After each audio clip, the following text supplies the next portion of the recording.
네, 오늘 사도행전 24장에 있는 말씀은 이제 그 사도 바울 선생님이 예루살렘에서 이제 그 유대인들의 그 행 때문에 거의 찢길 뻔한 거를 로마 이제 총독이 이제 이 사람을 이제 데려다가 이제 구류해 놓고 이제 그곳에서 재판정에서 열리는 하나의 어떤 법정 드라마라고 할 수 있을 정도로 그런 과정을 이렇게 기록해 놨습니다. 그래서 그 유대인들이 이 로마 법정에다가 이제 바울 선생님을 4가지로 이제 고소를 했습니다. 그런데 이 고소한 내용들이 별로 그렇게 증거가 없는 그런 내용으로 고소를 했습니다. 왜냐하면 성전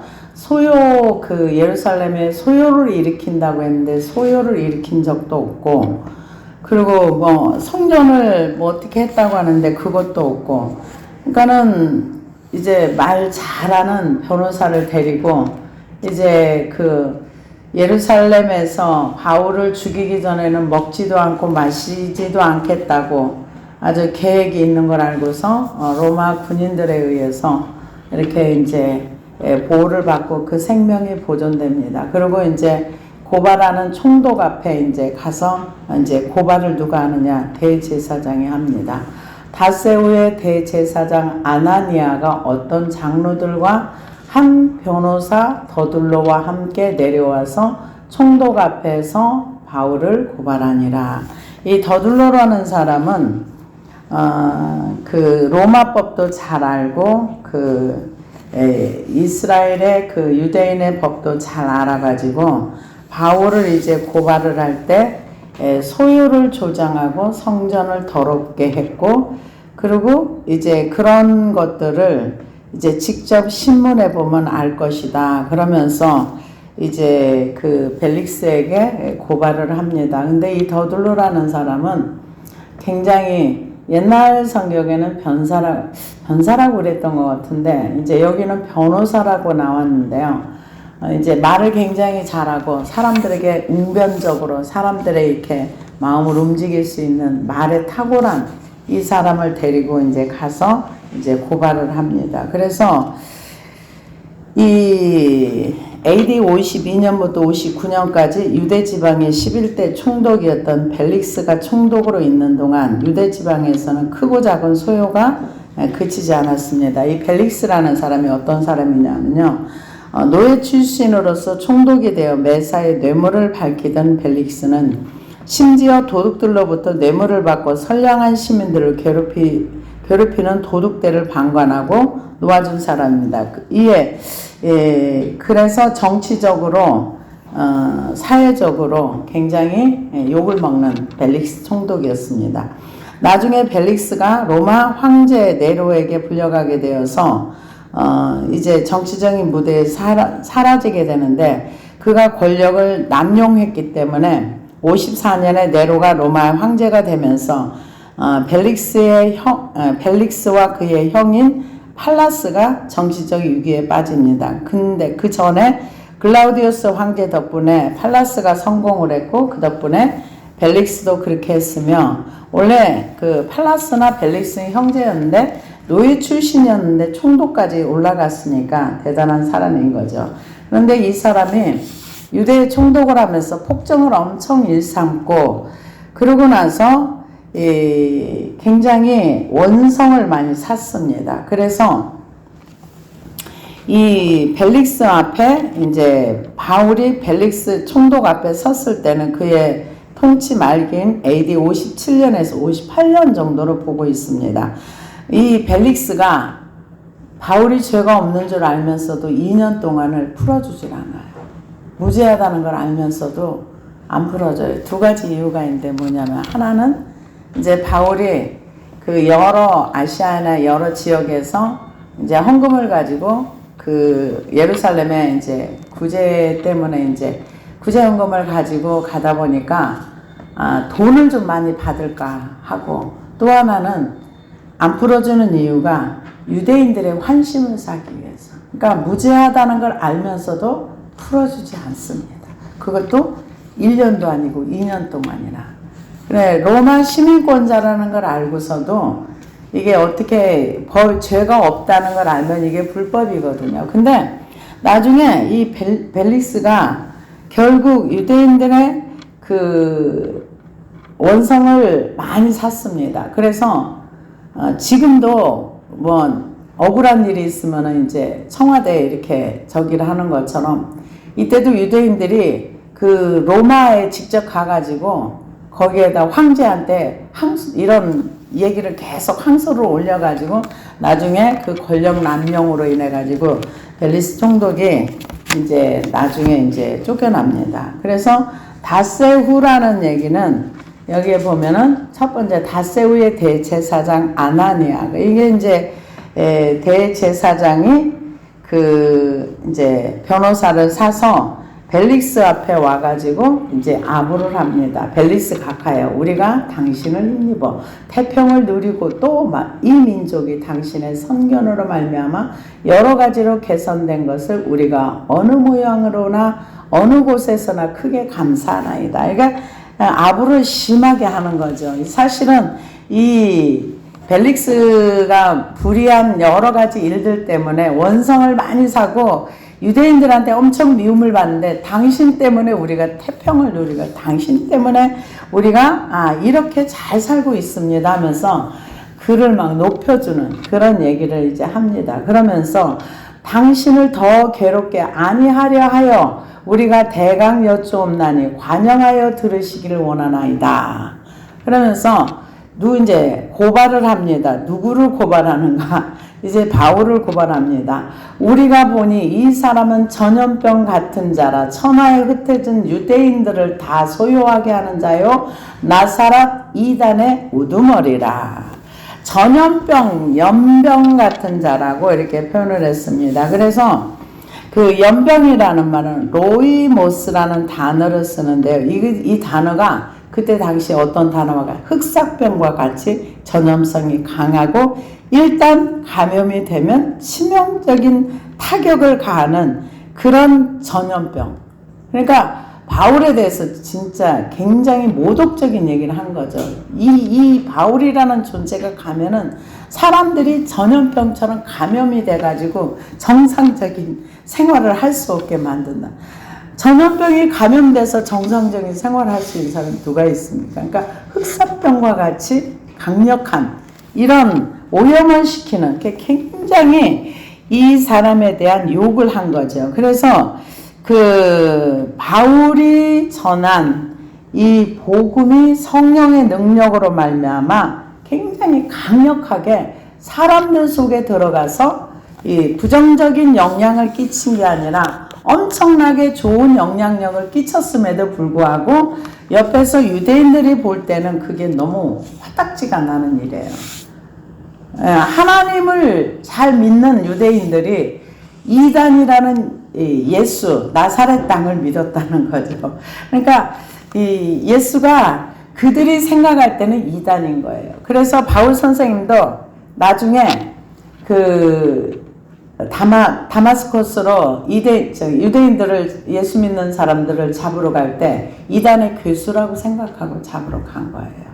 근데 사람들이 볼 때는 다 그렇게 봤던 겁니다. 그래서 이 소요하게 하는 자, 소요했다는 것은 굉장히 그 선동적인 어떤, 그러니까 지금 말하자면 데모꾼들을 일으켰다고도 봐야 되겠죠. 우리가 그 저쪽에 옛날에 그 광우병, 그 광우병 막 계속 언론에서 때려대니까 애들까지 애들 유모차 끌고 나갔잖아요. 그거 먹으면 진짜로 죽는 줄 알고.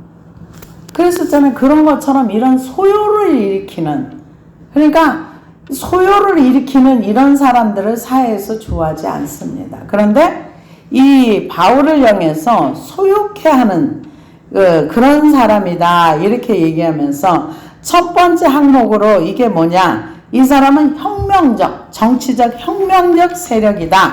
그래서 벨릭스가 이렇게 유대인들을 잘 통치하고 있는데 이 사람은 다른 어느 지역에 돌아다니면서 연병처럼 전염병처럼 유대인들을 소욕해 하고 유대인들을 이상하게 만들고 이렇게 막 뭔가 선동을 하는 이런 사람입니다. 그러면서 이제 고발을 하는 겁니다. 그러면서 소욕해 하는 자요 나사렛 이단의 우두머리라. 그가 또 성전을 더럽게 하려 함으로 우리가 잡았사오니. 성전을 더럽힌 적이 없어요. 성전에서 이상한 행동한 적도 없고 성전에서 누구를 이단을 데리고 들어간 것도 아니고 이방인을 데리고 들어간 것도 아니고 단지 우리가 지난 그 23장에서 22장인가 보면은 그 시장에서 이방인과 함께 있는 거 그거 보고서 성전을 더럽게 했다. 근데 아무리 죄가 없어도 고발을 하면 이렇게 잡혀가요. 그래서 성전을 제일 첫 번째 제목은 뭐냐? 소동하는 사람, 혁명을 일으키는 사람. 그 두 번째는 예루살렘 성전을 더럽게 해서 하나님을 모독하는 이런 사람이라고 이제 고발을 하는 거죠. 그러면서 당신이 친히 그를 신문하시면 우리가 고발하는 이 모든 일을 아실 수 있나이다 하니 유대인들도 이에 참가하여 이 말이 옳다 주장하니라. 그러니까 유대인들이 얼마나 왔는지는 모르지만은 더들로라는 변호사가 이렇게 얘기를 할 때 맞아요 이 사람이 그런 사람이에요 하면서 이제 그런 얘기를 했겠죠. 그럴 때 총독이 바울에게 머리로 표시하여 말하라 하니 너 말해봐 이제 몸으로 말을 했겠죠. 그가 대답하되 당신이 이제부터는 바울이 이제 변론하는 말입니다. 뭐라고 얘기하느냐? 그가 대답하되 당신이 여러 해 전부터 이 민족의 재판장이 된 것을 내가 알고 내 사건에 대하여 기꺼이 변명하나이다. 벨릭스 총독을 재판장으로 인정을 해줍니다. 인정을 해주면서 내가 내 사건에 대해 변호사도 없어요. 바울은 자기가 자기를 변론하는 거예요. 대부분 이런 어떤 법적인 문제가 가면 피고는 가만히 있고 그러고 나서 변호사가 이걸 다 변론을 해주는 건데 본인이 직접 변론을 하는 겁니다. 근데 바울 선생님이 이미 법적에 대해서 법에 대해서는 잘 아는 분이잖아요. 그래서 본인이 자기를 변명하고 변론을 합니다. 당신이 아실 수 있는 바와 같이 내가 예루살렘 예배하러 올라간 지가 열이틀밖에 안 되었고 근데 열이틀밖에 안 되었는데 일주일은 결례 기간이었거든요. 일주일 동안은 결례를 행하느라고 움직일 수가 없었고 제일 첫날에 예루살렘에 도착한 날이 21장 17절에 나옵니다. 그 다음에 두 번째 날은 야고보를 비롯해 장로들과 회합을 가지면서 21장 18절에 나옵니다. 그 다음에 제3일에는 3일에서 9일까지는 7일간 정결례를 행합니다. 21장 27절에 나옵니다. 그 다음에 성전에서 누명을 씁니다. 21장 28절. 그 다음에 공회에서 증언하고 도대체가 이 며칠밖에 안 됐다고 한 그 날은 이틀밖에 안 되었고 일주일간 결례를 행했고 뭔가 가서 사람들 만나고 도대체가 유대인들하고 얘기를 나눈 적도 없고 사람을 만난 적이 없어. 성전에 가서 결례를 행하고 그러고 나서 성전에서 제사하는 걸 보고서 유대인들이 타지에서 왔던 유대인들이 와가지고 막 이 소유를 일으키는 자라 해가지고 죽이려고 그래가지고 나중에 저기에서 이제 군인들이 보호를 해줬잖아요. 그러니까 자기 얘기를 하는 거예요. 지금 내가 예루살렘에 예배하러 올라간 지가 열이틀밖에 안 되었고 그들은 내가 성전에서 누구하고 변론하는 것이나 회당 또는 시중에서 무리를 소동케 하는 것을 보지 못하였으니 이제 나를 고발하는 모든 일에 대하여 그들이 능히 당신 앞에 내세울 것이 없나이다. 자신의 이제 알리바이를 이제 변증을 하는 거죠. 내가 지금 성전에 가서 결례를 행했고 그리고 내가 누구를 만나서 토론을 하거나 변론을 하거나 누구하고 성전에서 아무 일도 안 했어. 나 아무것도 한 게 없어. 근데 얘네들이 나를 고발한 거야. 자신의 무죄를 얘기를 하는 거죠. 그래서 보지 못하였으니 이제 나를 고발하는 모든 일에 대하여 그들이 능히 당신 앞에 내세울 것이 없다. 그 증거가 있으면 내놔봐 이거예요. 내세울 것이 없어. 얘네들이 말하는 모든 것은 다 거짓말이야. 지금 총독 앞에서 자신을 변론을 합니다. 그러면서 그러나 이것을 당신께 고백하리이다. 나는 그들이 이단이라고 하는 도를 따라 조상의 하나님을 섬기고 율법과 선지자들의 글에 기록된 것을 다 믿으며 자기 얘기를 하는 거예요. 근데 내가 할 말이 있어. 나는 이 유대인들이 말하는 것처럼 나는 성전에서 성전을 더럽힌 일도 없고 소요를 일으킨 적도 없고 시간적으로 그렇게 되진 않아. 근데 내가 할 말이 있어. 그 말은 무슨 말이냐? 이것은 나는 로마의 법을 어기지 않았다는 거죠. 로마의 법도 어기지 않았고 예루살렘에서 말하는 종교적인 법도 나는 어긴 일이 없어. 그것을 얘기합니다. 그러면서 얘네들이 지금 나보고 이단이라고 하는 도를 따라 조상의 하나님을 섬기고 율법과 선지자들의 기록된 것을 다 믿으며 왜? 벨릭스에게 왜 이 얘기를 합니까? 벨릭스가 유대교가 없다는 거라는 걸 알거든요. 아니까 지금 얘기를 하는 거예요. 그러면서 그들이 기다리는 바 하나님께 향한 소망을 나도 가졌으니 곧 의인과 악인의 부활이 있으리라 함이나이다. 이제 부활하신 그 나중에 부활과 심판을 믿는다는 거죠. 그래서 기다리는 바 어떤 기다림입니까? 선지자들이 글에 기록된 것과 율법과 선지자들의 글. 율법은 모세오경을 얘기하고 선지자들은 그 선지서들, 역사서를 얘기합니다. 그것에 기록된 그것을 다 믿는다는 거죠. 그러면서 그들이 기다린 바 하나님을 향한 소망을 나도 가졌으니 곧 의인과 악인의 부활이 있으리라 함이나이다. 이거는 심판을 얘기해요. 심판 때 나중에 하나님께서 이제 의인과 악인을 같이 부활시켜서 영생의 영벌에 들어가게 하는 그것을 믿는다는 거죠. 이것으로 말미암아 나도 하나님과 사람에 대하여 항상 양심에 거리낌 없기를 힘쓰나이다. 율법과 복음에 대해서 자기는 양심이 거리끼지 않고 살았다. 그렇게 얘기를 합니다. 그래서 그러면서 이것으로 말미암아 하나님 앞에서 율법과 그 앞에서 살 때 내가 양심에 거리끼지 않게 진실되게 살았다는 거죠. 이렇게 말할 수 있는 사람 별로 많지 않을 겁니다. 율법 앞에 자기를 비추어서. 그래서 나중에 빌립보서에 보면 자기 율법으로는 흠이 없는 자라 그랬어요. 율법을 그만큼 철저하게 지켰다는 거죠. 그래서 여러 해 만에 내가 내 민족을 구제할 것과 재물을 가지고 와서 드리는 중에 내가 결례를 행하였고 모임도 없고 소동도 없이 성전에 있는 것을 그들이 보았나이다. 그러나 아시아로부터 온 어떤 유대인들이 있었으니 자기 얘기 또 하는 거예요. 내가 지금 성전에 들어가서 아무것도 한 적이 없어. 없는데 디아스포라 멀리 있던 유대인들이 이제 와서 나를 보고 나서 아시아로부터 어떤 유대인들이 있었으니 그들이 만일 나를 반대할 사건이 있으면 마땅히 당신 앞에 와서 고발하였을 것이요. 고발은 누가 해야 되느냐? 자기를 봤던 유대인들이 고발을 해야 되는데 지금 고발은 누가 했느냐? 대제사장이 고발한 거예요. 대제사장은 누구냐? 말하자면은 유대인들을 전체 통치하는 사독 계열의 대제사장입니다. 그래서 이 사람이 이 대제사장이 지금 없는 일을 만들어 가지고 양심은 어디로 다 가버린 거예요.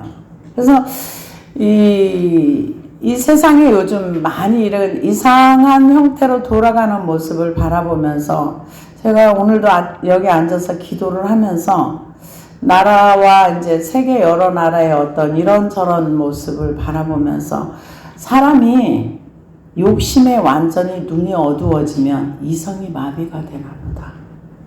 이기심으로 자기의 어떤 욕심에 눈이 어두워지면 이성도 논리도 합리적인 사고 자체가 안 되는 모양이구나. 이 생각이 들어가더라고요.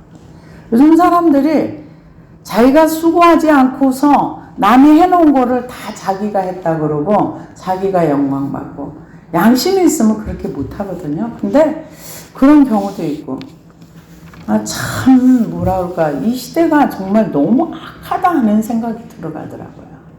그래서 정말 이런 시대 가운데서 우리가 하나님을 잘 믿지 않으면 정말 너무 이상한 일에 휘말릴 수도 있고 말려 들어갈 수도 있겠다 하는 생각을 했습니다.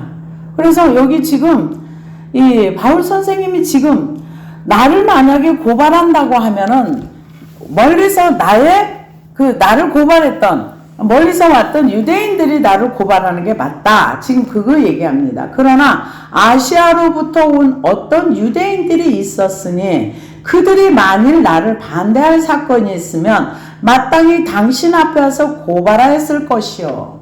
근데 고발하기 전에 이 사두개인들과 바리새인들이 바울을 죽여버리려고 했잖아요. 그만큼 이 분노와 증오가 꽉 찼습니다. 누구에 대해서? 예수 그리스도가 메시아라는 걸 전하는 바울을 견딜 수가 없는 거예요. 못 견디는 거예요. 그래서 그들이 생각할 때, 바리새인들이나 사두개인들이 생각할 때 예수를 믿는 사람, 예수를 전하는 사람들은 다 전염병과 같은 자들이고, 이런 사람들은 마땅히 죽어야 된다고 생각하는, 하나님을 믿는 사람들이 이 정도라면은 진짜 예수를 믿는 사람들을 세상 사람들이 바라볼 때 이쁘지 않다는 걸 알 수 있습니다. 하나님을 믿는 사람들 이 정도인데. 그래서 제가 며칠 전에 이란에서 어떤 그 분이 이렇게 영상을 올렸더라고요. 영상을 올리면서 우리를 위해 기도해 주십시오. 그런데 마음에 눈물이 나더라고요. 뭐라고 얘기하냐, 그 영상 보고 제가 그날부터 기도를 했어요. 뭐라고 올렸냐면은, 저는 이란에 사는 사람입니다. 이란에 사는 사람인데 제가 예수님을 믿기로 결단하고 작정하고 신학을 통신으로 공부하려고 성경을 사놓고, 그런데 그것이 그 나라에서는, 우리나라에서는 다 불법입니다. 그러면서 자기를 감옥에 갔다가 넣었다가 또 감옥만 지금 십몇 년을 이렇게 어디서 5년, 어디서 7년, 그리고 또 있다가 또 다른 지역에 좌우 유배시키는 것처럼 이렇게 갖다 놨다가, 근데 이란에서는 그런 일이 지금 흔하게 있습니다. 그러면서 저를 감옥에서 나가게 하기 위해서 기도해 주시 마시고요. 만약에 우리나라에서 순교하는 사람들이 있다면 예수님을 끝까지 인정하고 순교의 길로 가게 해주시고, 저를 감옥에서 나오게 해달라고 기도하지 마시고 제가 이 과정을 잘 견딜 수 있게, 어떠한 환난이 와도 예수님을 배반하지 않고 그분을 끝까지 시인하고, 내가 무엇을 하든지, 내가 감옥에 있든지 어디 있든지 하나님의 영광이 드러날 수 있게 그것을 위해 기도해 주십시오. 너무 눈물 나더라고요. 그러면서 한 가지 더 기도해 줄 거는요, 그분이 하는 얘기가, 하나님의 공의와 정의가 이 이란이라는 나라 가운데 행해지게 해 주십시오. 근데 하나님의 공의와 정의가 이 나라, 우리나라에도 임해야 될 거고, 저 북녘 땅에도 임해야 될 거고, 저 중국에도 임해야 될 거고, 그래서 하나님을 정말 마음껏 섬길 수 있는 그런 시대가 우리에게 한 번쯤 와야 되지 않을까, 저는 그렇게 기대를 합니다. 그래서 그분 얘기를 듣고 나서 주님 맞습니다. 하나님의 공의와 정의가 나라 가운데 행해져서 사람들이 마음 놓고 자기가 하고 싶은 일, 자기가 할 수 있는 일을 할 수 있는 그런 나라가 되게 해달라고, 세계 여러분들이요, 우리 나라를 위해서 또 예수를 끝까지 부인하지 않고 어떤 결과가 올지라도 그분을 배신하지 않고 끝까지 갈 수 있게 기도해 주십시오. 이렇게 기도의 요청을 하는 걸 보고 나서 주님 맞습니다. 하나님의 공의와 정의가 이 나라 이 땅에도 임해야 될 것 같고 저 북녘 땅에도 임해야 되고 저 중공 땅에도 임해야 될 것 같고 그래서 사람들이 정말 예수 그리스도의 복음을 듣고 그 복음에 따라 살 수 있는 그런 세상에 얼마 동안이라도 오게 해주십시오. 영원이라고 말할 수는 없지만 하나님의 시간 안에 우리에게 그런 시간이 있게 해주십시오. 그러면서 지금 북녘 땅에서 얼마나 배가 고프고 얼마나 지금 그쪽에 거기는 배급을 안 주면 살 수가 없는 나라인데요. 지금 1년을 살라고 하면서 2달치밖에 식량을 안 줬답니다. 그러면 나머지는 어떻게 사는 겁니까? 그래서 내년에 농사를 지을 수 있는 그게 아예 없답니다. 종자 씨앗까지 다 먹어버려가지고 그래서 이 겨울을 어떻게 나야 할지 그들이 이제 굉장히 그런 피폐한 상황 가운데 있다는 것을 얘기를 들으면서 정말 기도가 너무 그들의 정말 먹을 것을 위해서 우리가 기도를 해줘야 되겠구나 이 생각을 하니까 참 그렇더라고요. 그러면서 저쪽에 이제 그 중국에도 역시 곡식이 많이 나는 그 땅에 그 지역이 전부 다 농사를 잘 지을 수 있는 지역은 아니랍니다. 이제 농사를 지을 수 있는 땅들이 비옥한 땅들이 있었는데 홍수와 가뭄으로 인해 가지고 완전히 초토화돼 가지고 그 땅도 이북에다 뭐를 줄 수 있는 그런 형편은 조금 아닌 것 같다 이런 얘기를 하시는 분들도 있더라고요. 근데 정말 그 죄의 결과가 얼마나 무서운 건가 그런 걸 바라보면서 정말 기도를 많이 해야 되겠구나. 이제 우리가 자기 자신으로부터 묶여있는 게 나오지 않으면 절대로 남을 위해서 기도할 수 없습니다. 소금과 빛의 역할을 소금은 자기를 녹여야 되거든요. 그 역할을 할 수가 없어요. 자기로부터 자기중심적인 것, 자기 욕심, 자기 편안함 여기에서 나오지 않으면 누구를 위해서 기도 한마디도 우리는 하기가 어렵습니다. 그래서 지금 유대인들이 만약에 나를 고소하려면 그곳에서 봤던 그 사람들이 나를 고소하는 것이 옳습니다. 하나도 바르지 않은 말이 없는 거예요. 그렇지 않으면 이 사람들이 내가 공회 앞에 섰을 때 무슨 옳지 않은 것을 보았는가 말하라 하소서. 내가 뭘 잘못했는지 얘기 좀 해달라고 하세요. 지금 그걸 얘기합니다.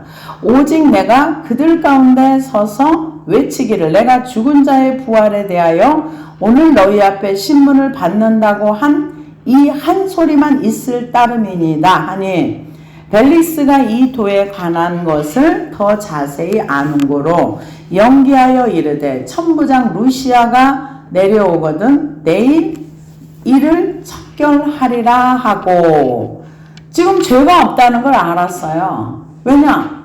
바울이 2가지를 가지고 대제사장과 장로들이 와서 고발을 했는데 하나는 그 소요를 일으킨 정치적인 소요를 일으킨다는 거고 또 하나는 성전을 어떻게 했다는 건데 그 2가지가 아무것도 아니라는 거예요. 지금 증명이 됐어요.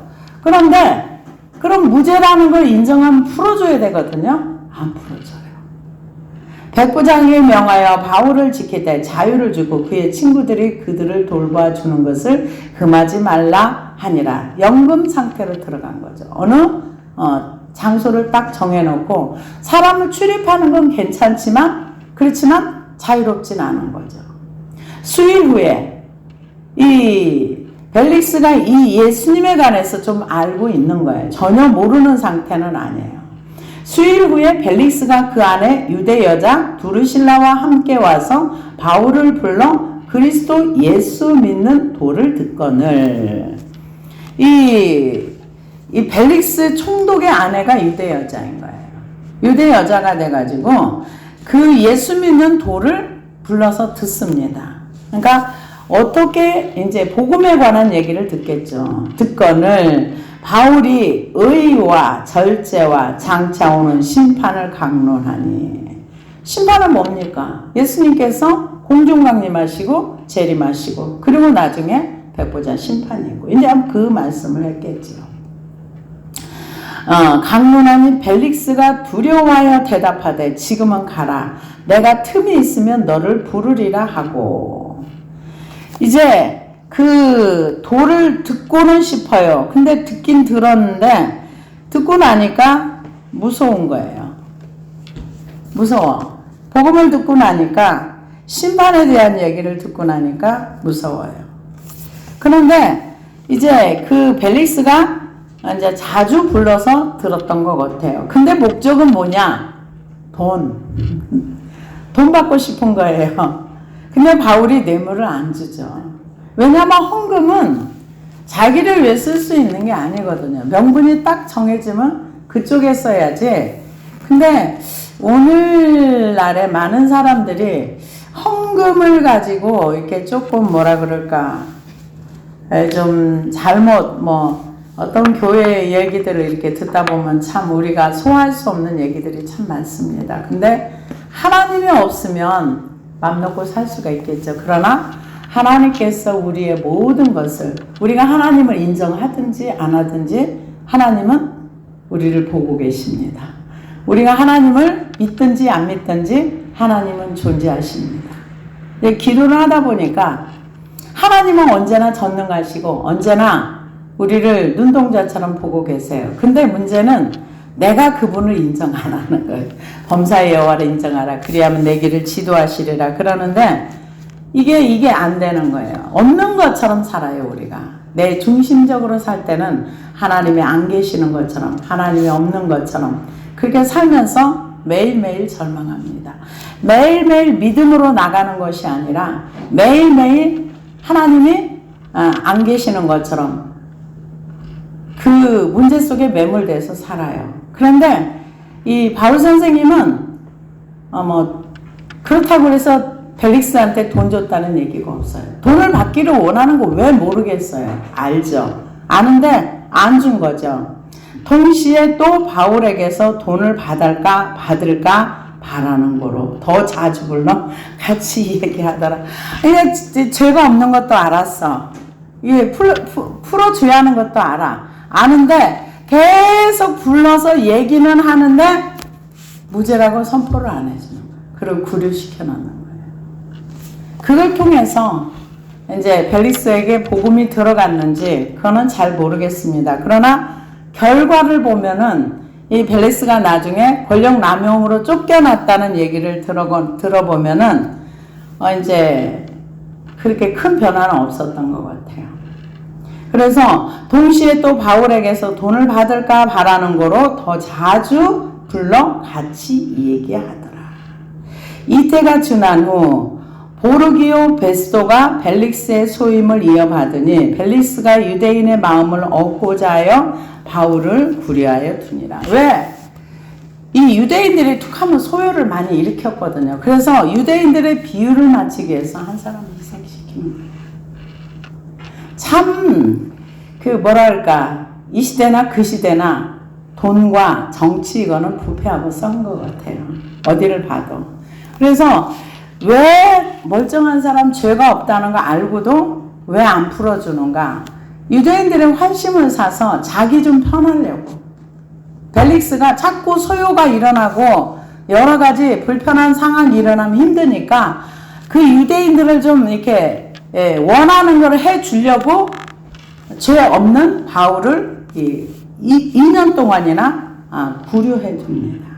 여기서 유대인의 마음을 얻고자 하여 바울을 구려하여 주냐. 이게 하루 이틀이 아니라 2년을 구려했습니다.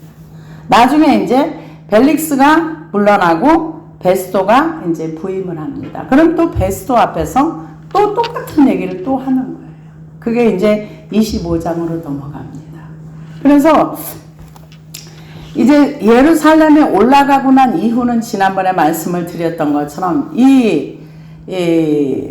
가는 과정이 이제 별로 나는 거. 나중에 이제 로마까지 가요. 지금은 이제 총독 앞에서 이제 이루고 있었는데 나중에 이제 로마까지 가서 예수님을 증언하게 됩니다. 그래서 이 바울의 삶의 여정을 보면은 자신을 온전히 하나님 앞에 드렸기 때문에 이런 과정 속에 불평을 하려면 얼마든지 할 수 있습니다. 주님, 제가 복음 전하려고 하는데 이게 뭡니까? 내가 주님을 위해서 목숨을 내놓고 내가 열심히 일하려고 하는데 왜 나를 여기 가둬두냐고요? 이럴 수도 있는데 그 모든 환경을 잘 받아들여요. 환경의 불이함을 가지고 하나님을 향해서 삿대질 안 합니다. 지금 바울은 충분히 자기 얘기를 했어요. 벨릭스 앞에서. 벨릭스도 인정을 했어요. 돈 때문에 그러는 것도 알아요. 유대인들 그러는 것도 알아요. 비유 맞추려고 하는 것도 알아요. 그러면 바울이 여기다 대고 하나님을 향해서 하나님, 쟤들이 지금 나한테 돈 달라고 그러는 거 아시잖아요. 나 복음 전해야 되는데 왜 날 여기 가둬두는 거예요? 왜 여기 가둬둡니까? 하나님 손해잖아요. 이런 얘기 참 사람들이 많이 하더라고요. 전에도 우리가 이제 신학 공부할 때 어떤 목사님, 하나님 나 안 쓰면 손해지요. 뭐. 근데 그분 평생 쓰임 못 받았어요. 그래서 제가 그 얘기를 했어요. 하나님, 목사님, 전도사님 안 써도 사람 많아요. 내가. 전도사님 안 써도 사람 많아요. 써달라고 하는 사람 많아요. 근데 그분이 쓰려고 해 쓰지요. 나 안 쓰면 손해지 뭐. 나한테 능력 안 주면 손해지 뭐. 이런 얘기 하시는 분 제가 많이 봤어요. 근데 우리는 하나님의 주권과 통치를 인정하는 거 우리 삶에 굉장히 중요합니다. 바울은 여기에서 얼마든지 불평을 하고 얼마든지 내가 왜 여기 갇혀 있어야 돼요? 난 자유롭게 복음 전해야 되는데 왜 나를 여기 가둬두는 거예요? 쟤네들이 다 죄 없는 거 알잖아요. 얼마든지 하나님을 향해서도 벨릭스를 향해서도 대제사장을 향해서도 원망할 수 있어요. 그럼에도 불구하고 바울은 그거에 대해서 한마디도 불평을 하거나 원망하는 내용이 없습니다. 우리에게 주어진, 우리가 복음을 들고 하나님을 위해서 살기로 결단했다면 우리에게 주어지는 환경을 잘 받아들이는 것이 되게 중요합니다. 기도하시겠습니다. 하나님 아버지 고맙고 감사합니다.